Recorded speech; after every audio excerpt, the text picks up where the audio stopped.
Hey guys, this is Mark Reed in the first of what I hope to be a long series of podcasts. Initially, we'll call it the 10-minute Zen Sammich podcast. Maybe that'll extend to 30 minutes someday, maybe longer. Eventually, I hope for it to be interview format, but this is the first one, so I thought I would do a quick one solo here to explain what is Zen Sammich, what's the website, what's the podcast all about. So in a nutshell, we live in crazy times. I think everybody will acknowledge that. And not just the pandemic, I think the pandemic has brought out even more of the insanity of polarization in politics. Now, Zen Sammich is not intended to be a political website. In fact, the theme is more, it leans more towards the Zen part. But it's also not a religious website either. This is a secular Zen philosophy.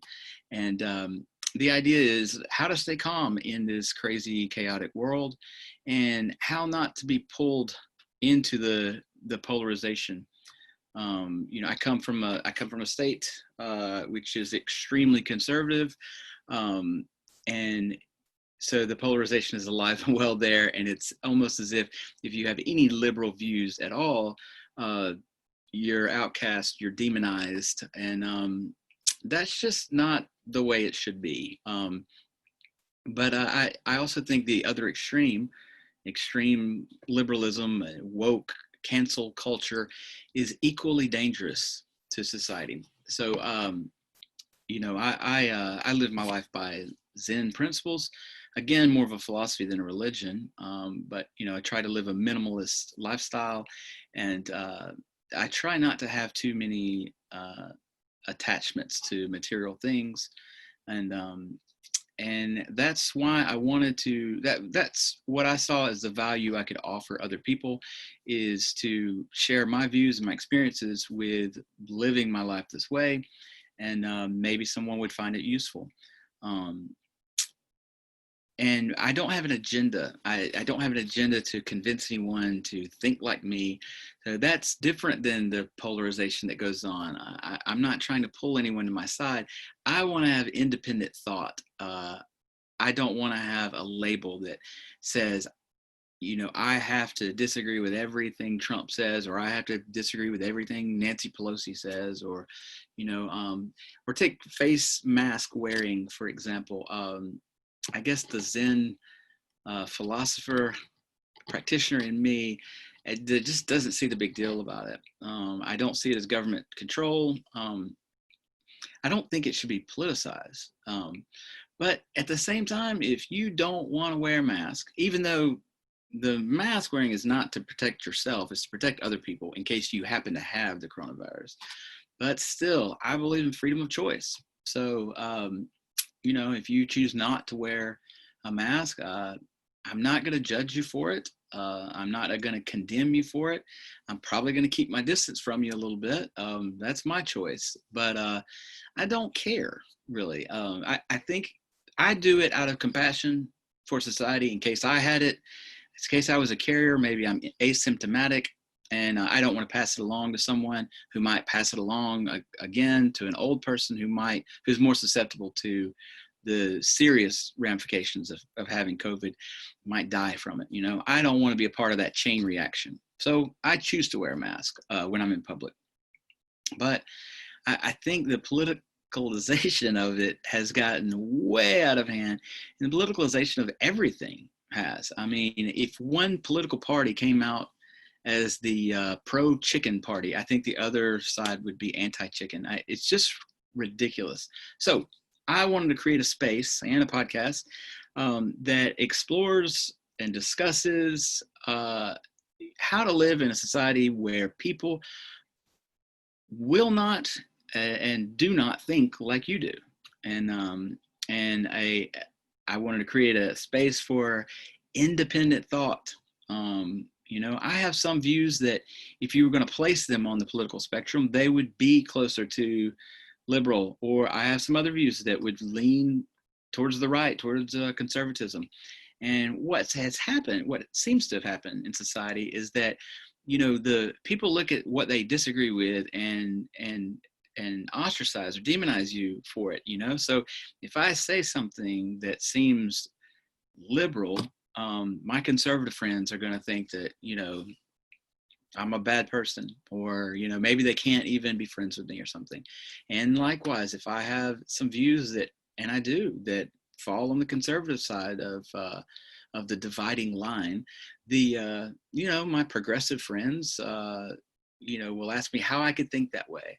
Well, I think that way because I have my own ability to rationalize and make decisions for myself, and I'm not going to be persuaded by a political party.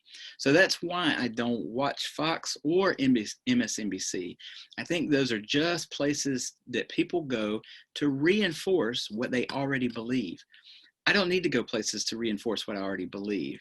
I want I want to be challenged, but I want to be challenged in a rational way, not in a way that promotes propaganda, which I think a lot of those extreme right wing or extreme left wing groups do. I think both sides. It's just dangerous to be extreme anything.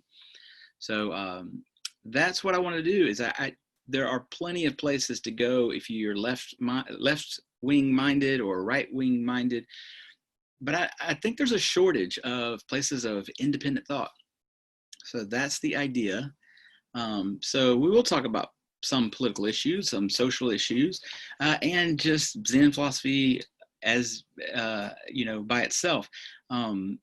I will reiterate, it's not a religion; it's just a way of thinking. So even if you have, say, Christian beliefs or some other belief system, or you're an atheist, this doesn't interfere with that, because while Zen is a form of Buddhism, a sect of Buddhism, there is no worship of Buddha as a deity, contrary to the misinformation that goes out in a lot of, say, churches back where I'm from. Zen Buddhism is not in competition with Christianity. This is just in fact, if anything, it could augment it. It could help it. It's just it reinforces a lot of the things that Jesus taught.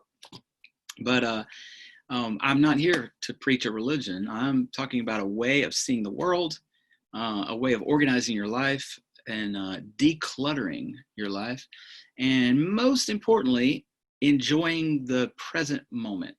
I think the majority of us, and I fall victim to this still on a frequent basis, we either live in the past, whether our past is good or bad.